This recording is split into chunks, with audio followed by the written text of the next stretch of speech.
Oh,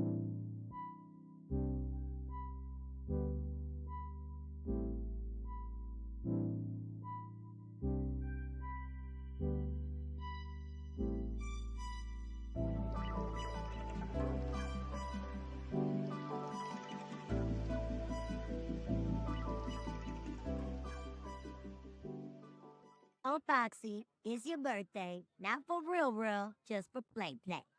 This is Cree Summer, and Moana Nui will be right back.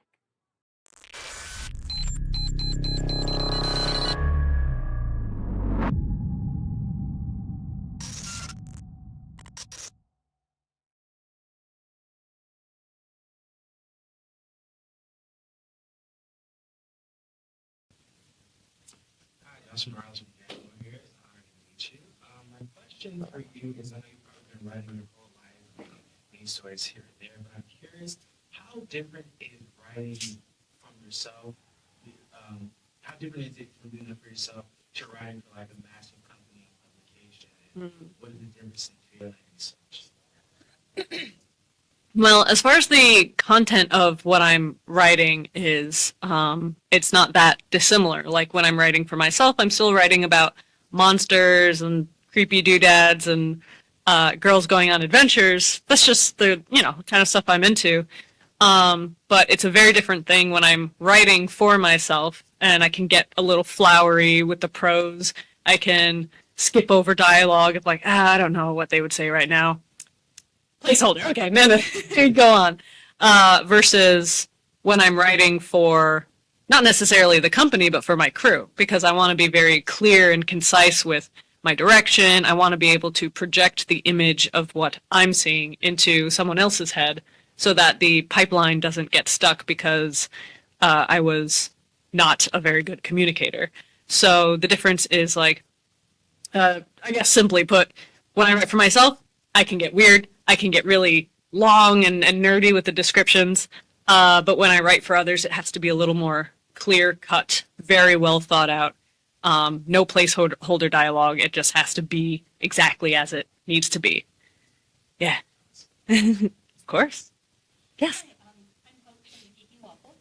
Our generation grew up in a time where, like, Sailor Neptune and Sailor Uranus was cousins, and, like, Toya and Yukito were, like, completely taken out of card captors, at least that romance. So how is it being, and not just Owl House, but, like, Steven Universe and Kiba the Wonder Beast and She-Ra?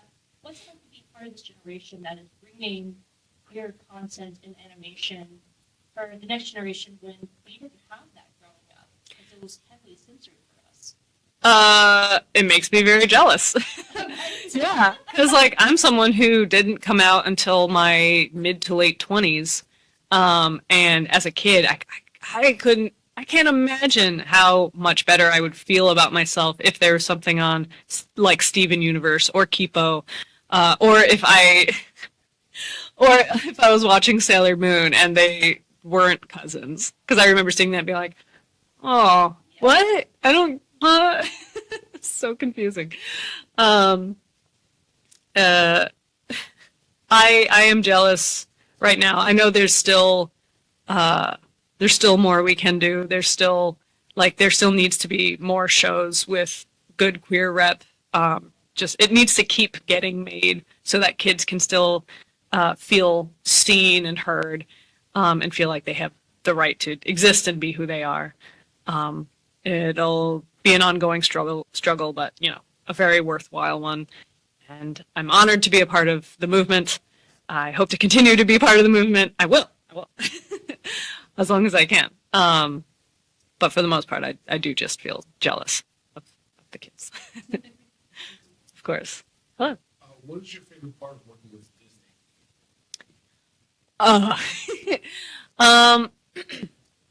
Let's see. Yeah, so many. I'm actually glad you asked that because so many people do focus on the negatives and like how horrible was it? Like what's the worst S&P question you ever got?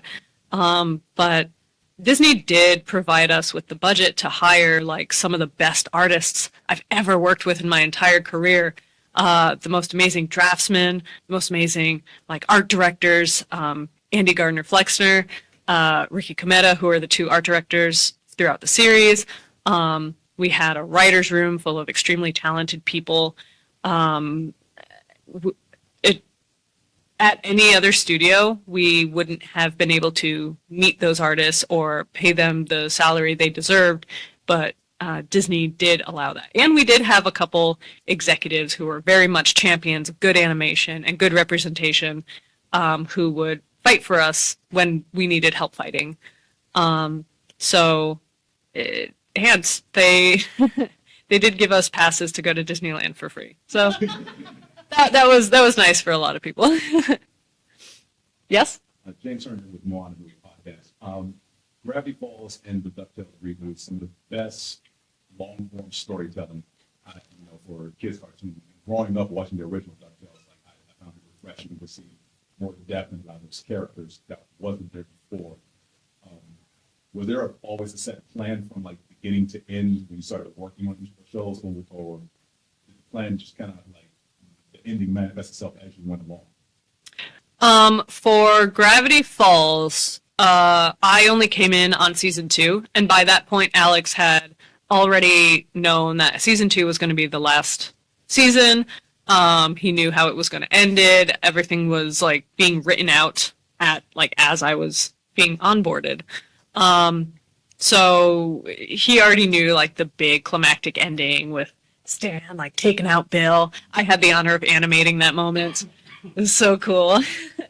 And for DuckTales, Matt Youngberg and Frank Angones, the two showrunners, they had every single little thing planned out since the very beginning. Frank is a meticulous writer, very impressive to watch him work. Matt Youngberg, an extremely focused showrunner who let me like shadow him as I was like starting to showrun and develop Owl House. I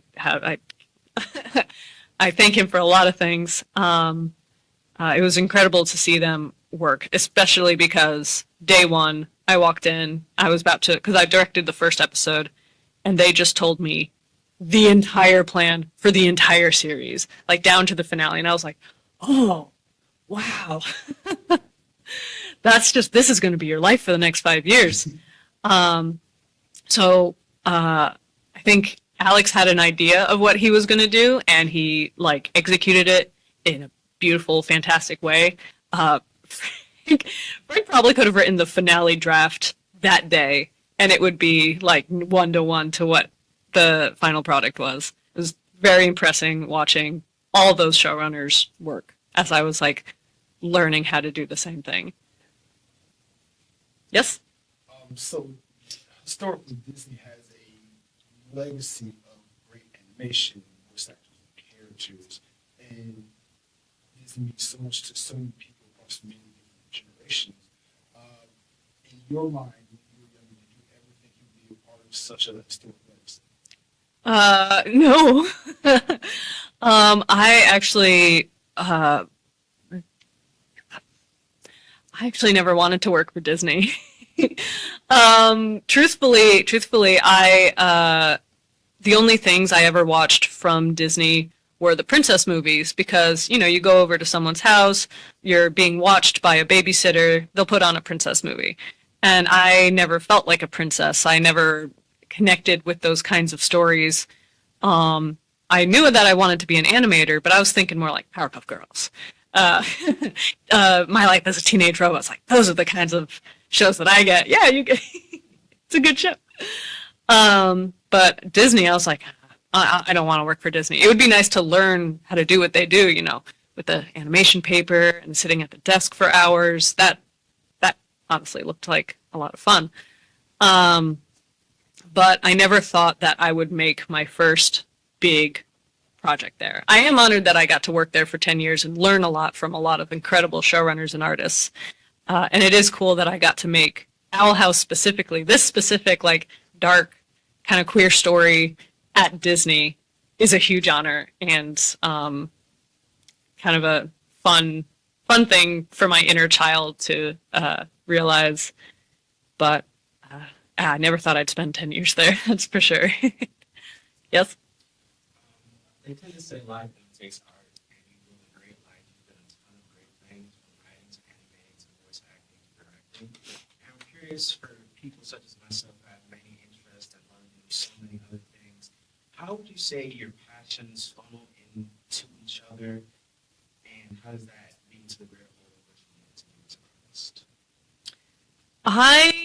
I all of my passions, everything I've ever been interested in has always lended itself to long form storytelling, like comics, like animation. If I didn't get into animation, it would have been comics, or it would have been like doing illustration series of like a D&D campaign I make up. Like I can't imagine any other kind of career I could have taken without being incredibly depressed. I adore art history. I love working with others on projects. I love spending my time thinking of stories and characters and how those characters can hate each other and then maybe learn to like each other, or the other way around. That stuff, like, I carry around. I have 3 notebooks and a sketchbook in my bag right now because whenever I have a minute, I'm just like, oh, that's a cool idea. Oh, yeah, that's another cool idea. So when I started learning more and more about animation as a job, it's like, oh, I can actually do this all the time and make a living. That's what I'm going to do. That's what I'm going to spend all my time figuring out how to do, is how to get this job. So luckily it lended itself quite nicely. A last question? Yes. Yes, hello. What is an underrated part of Owl House, whether behind the scenes or a specific episode, that just doesn't get talked about enough that you just want to gush about?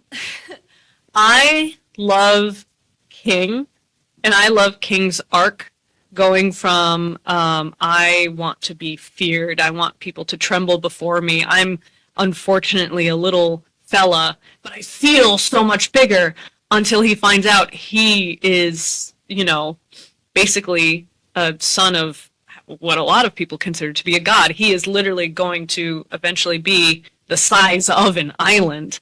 He is going to grow into the terrifying thing he always wanted to be, and then he realizes that's actually not what I wanted. He actually just wants to be surrounded by a family, by loved ones, but he didn't know how to express that until he got what he wanted, so to speak. I don't think it's so underappreciated, but I do wish I saw people talk about it a little more, just because it's one of my favorite arcs in the show, and I take a lot of pride in how it eventually got executed, and how Alex voice acted all the scenes with him. Just created a very beautiful moments with the King.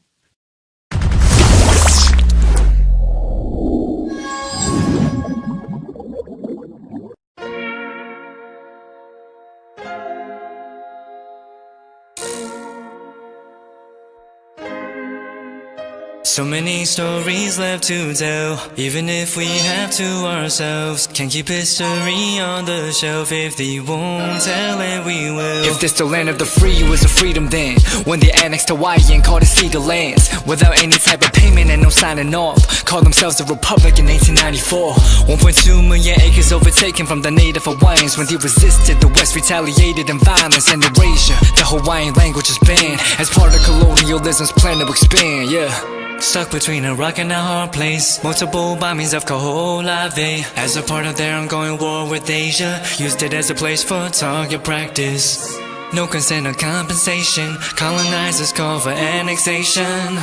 No regard for all the locals. School will never let you know. So many stories left to tell, even if we have to ourselves. Can keep history on the shelf. If they won't tell it, we will. Too many stories left to tell, even if we have to ourselves. Can keep history on the shelf. If they won't tell it, we will. We will. So if we put Hawaii into perspective, well, Black and Asian history is interconnected. Considering the fight with the Pacific, then of course versus Asia, they was treated as a middleman for war, but didn't let the Western colorism run its course. Cause dark skin was a sign of dignity to core. The land was taken in the name of capitalism, when prior to it was an actual kingdom. Clap back at the system. Stuck between a rock and a hard place. Multiple bombings of Kaho'olawe as a part of their ongoing war with Asia. Used it as a place for target practice.